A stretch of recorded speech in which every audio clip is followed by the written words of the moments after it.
We grow up believing the universe is open, that it is waiting, that with enough intelligence, enough fuel, enough courage, humanity will one day scatter across the stars. Every generation inherits that quiet assumption. Progress has no ceiling.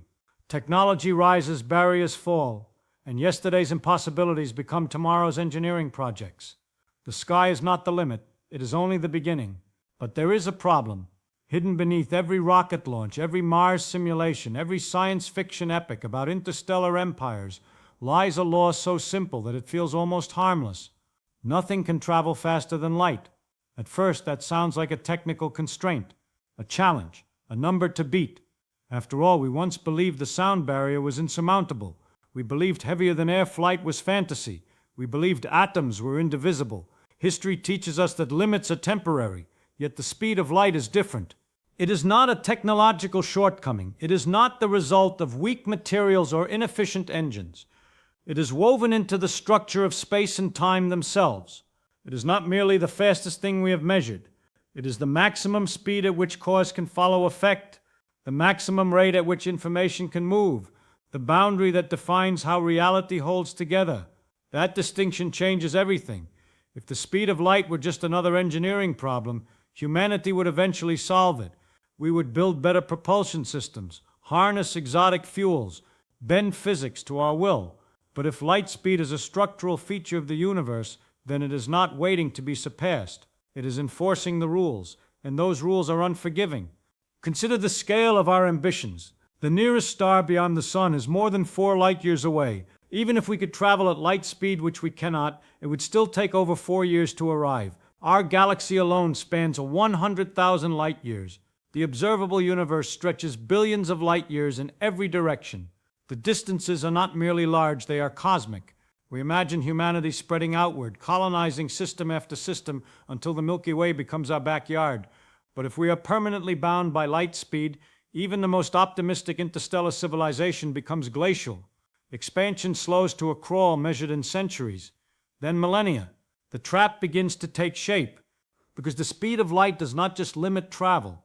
It limits connection. It means no signal, no message, no influence can outrun that boundary.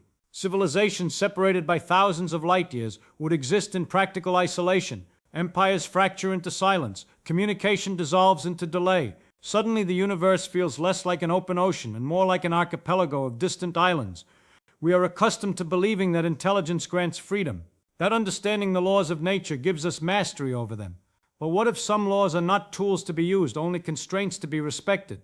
What if progress does not erase every boundary? The speed of light may not be a hurdle standing in our way. It may be a wall built into reality itself. And if that wall is permanent, then humanity is not simply exploring the cosmos. We are exploring inside a cage whose bars we cannot see. To understand why the speed of light is not just fast but fundamental, we have to step back from rockets and engines and look at the architecture of reality itself. For centuries, space and time were treated as separate things. Space was the stage, time was the ticking clock. Events happened somewhere and they happened sometime, but those categories were independent. Relativity changed that completely. Einstein's insight was not that light travels quickly. It was that light travels at the same speed for everyone, no matter how they move. That simple statement forced a revolution. If two observers move differently yet measure light moving at exactly the same speed, then something else must adjust. And what adjusts is space and time. They are not fixed backgrounds. They stretch and compress. Space and time fuse into a single structure, space-time. Every event in the universe is woven into this fabric, and the speed of light is not just an object moving through that fabric. It is a property of the fabric itself. It sets the maximum rate at which influence can propagate through space-time. Think of it like this. Imagine space-time as a grid that determines how cause connects to effect. The speed of light defines the slope of that connection. If something happens here and now, only events within a certain boundary can be affected. That boundary expands outward at light speed. Nothing can outrun it because it is the rule that determines what outrun even means. This is why physicists often say light speed is the speed of causality. If you try to send information faster than light, you are not just moving quickly. You are attempting to rearrange the order of cause and effect. In one reference frame, an event could appear to happen before its cause. Effects would precede triggers. Paradoxes would not be science fiction puzzles. They would be logical disasters. Relativity protects coherence by forbidding that scenario. As an object moves faster and faster, something strange happens. Time slows down relative to stationary observers. Length contracts along the direction of motion. These are not optical illusions.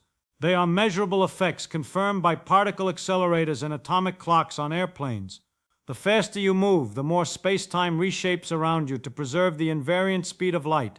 And the closer you approach that speed, the more extreme the distortion becomes.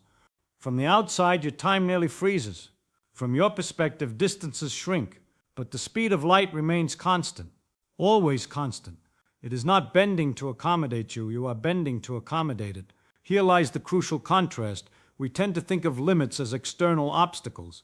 A mountain blocks your path, a wall stops your movement, but the light speed limit is not external. It is internal to the geometry of existence. It is not imposed from outside the universe, it is part of what the universe is. Even mass participates in this rule. As an object accelerates, its energy increases. The closer it gets to light speed, the more energy it requires to accelerate further. Near the limit, the required energy grows without bound.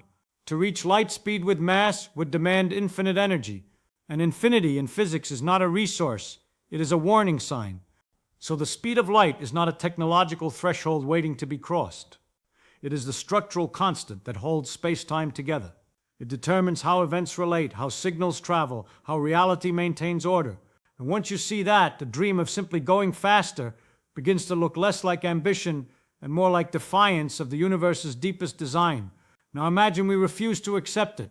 Imagine we build an engine powerful enough to push a ship closer and closer to light speed. At first, nothing dramatic happens. The ship accelerates.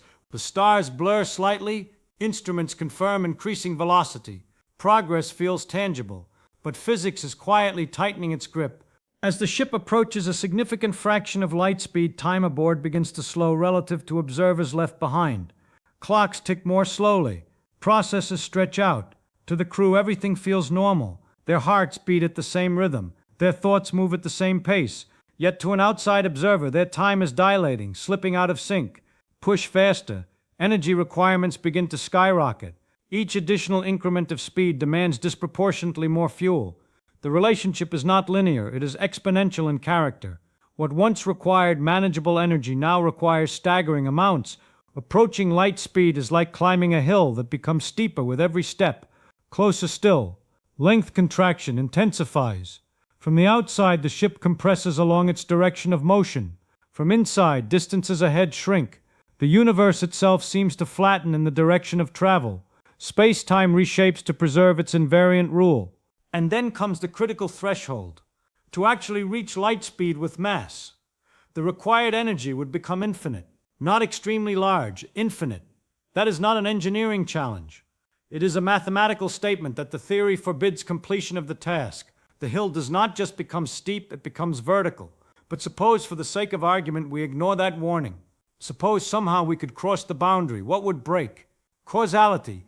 Relativity shows that if faster-than-light signals were possible, different observers could disagree about the order of events. In one frame, you send a message. In another frame, the message arrives before it was sent. With the right configuration, you could create a closed causal loop, an effect that prevents its own cause. This is not a storytelling paradox. It is a logical contradiction embedded in the mathematics of space-time. If causality collapses, prediction collapses. If prediction collapses, physics loses coherence. The entire structure of science depends on cause preceding effect. Remove that ordering, and the universe becomes self-contradictory. The speed limit is not protecting slowness. It is protecting order. There is a deeper contrast here. In science fiction, faster-than-light travel represents freedom. It means breaking chains, escaping confinement, expanding without delay. But in physics, crossing that boundary does not grant liberation. It threatens structural collapse. The universe appears generous in many ways. It allows stars to form, atoms to bind, life to emerge. But it is uncompromising about this one rule. Information cannot outrun light. Influence cannot leap ahead of its own cause. Every time we accelerate particles in a collider, we witness the rule in action. They approach light speed asymptotically, never touching it. They confirm the limit experimentally, not philosophically. The wall is not theoretical speculation. It is repeatedly measured reality. So the barrier is not simply about distance. It is about the internal consistency of existence. The closer we push toward it, the more space-time distorts to defend itself. Energy requirements surge, time stretches, geometry reshapes, and if we try to force our way beyond, we do not just risk failure, we risk unraveling the logic that makes the universe intelligible at all. This is where imagination surges back in. Physicists and dreamers alike have proposed escape routes, ways to travel vast cosmic distances without technically breaking the speed of light. The most famous idea is the wormhole, a tunnel through space-time connecting two distant points. Instead of crossing the space between stars, you fold the fabric itself and step through. It sounds elegant, almost merciful. General relativity does allow solutions resembling wormholes. In principle, space-time can curve so dramatically that shortcuts form. But these structures require exotic matter substances with negative energy density to remain open. We have never observed such material in usable quantities. Without it, the tunnel collapses instantly. Another proposal is the warp drive. Rather than moving through space-time faster than light, the idea is to contract space in front of a ship and expand it behind. The ship remains locally stationary while space-time itself carries it forward. Again, relativity permits mathematical solutions resembling this configuration. But the energy requirements are staggering. Early calculations suggested amounts comparable to the mass energy of entire planets or stars. More refined models reduce the numbers, yet they remain beyond any plausible engineering capacity. And even if achieved, stability problems and quantum effects threaten the concept. Then there is quantum entanglement, often misunderstood as instant communication. Two particles can share correlated states across vast distances. Measure one and the other responds instantly. It appears to defy the speed limit, but it does not. Entanglement cannot transmit usable information faster than light. The correlations only make sense when classical signals limited by light speed are compared afterward. The universe teases us with non-local connections but preserves its rule. Each proposed loophole follows the same pattern: initial excitement, mathematical possibility, deeper analysis, structural constraint. The contrast becomes sharper. What looks like freedom at first glance often dissolves under scrutiny. The equations may permit exotic geometries, but nature demands conditions so extreme they border on unattainable. The universe allows speculation, yet withholds practical violation. There is something almost poetic in that restraint. Even inflationary cosmology, where space expanded faster than light in the early universe, does not grant us permission. Space itself can expand without violating relativity, because nothing locally moves faster than light through space-time. The rule remains intact. So every apparent escape route bends back toward the same conclusion. We may manipulate space-time in subtle ways. We may discover new physics that reshapes our understanding. But breaking the light-speed barrier risks tearing at the coherence that makes reality stable. Hope persists, but it becomes disciplined hope. Perhaps future theories, quantum gravity, deeper symmetries, unknown fields will modify the picture. Yet history teaches caution. The speed of light has survived every experimental challenge. It is not a fragile assumption, it is a pillar. And so the dream of outrunning the cosmic boundary begins to look less like an engineering problem waiting for genius and more like a mirage shimmering at the edge of possibility. The wall does not move. It adapts, it reframes, it resists, but it remains. If the speed of light is permanent, then humanity may never roam the universe the way we once imagined. The stars will remain distant, the galaxy will remain vast beyond intuition. Even with extraordinary advances, expansion would unfold slowly, generation after generation, separated by silence measured in years or centuries. The dream of effortless interstellar civilization dissolves into patience. At first, that realization feels like confinement. We are used to progress rewriting boundaries. We crossed oceans, split atoms, mapped genomes. Each triumph reinforced the belief that limits exist only until we outgrow them. But the cosmic speed limit does not behave like an obstacle waiting for removal. It behaves like a definition. It shapes how events relate, how civilizations connect, how history unfolds. Without it, causality fractures.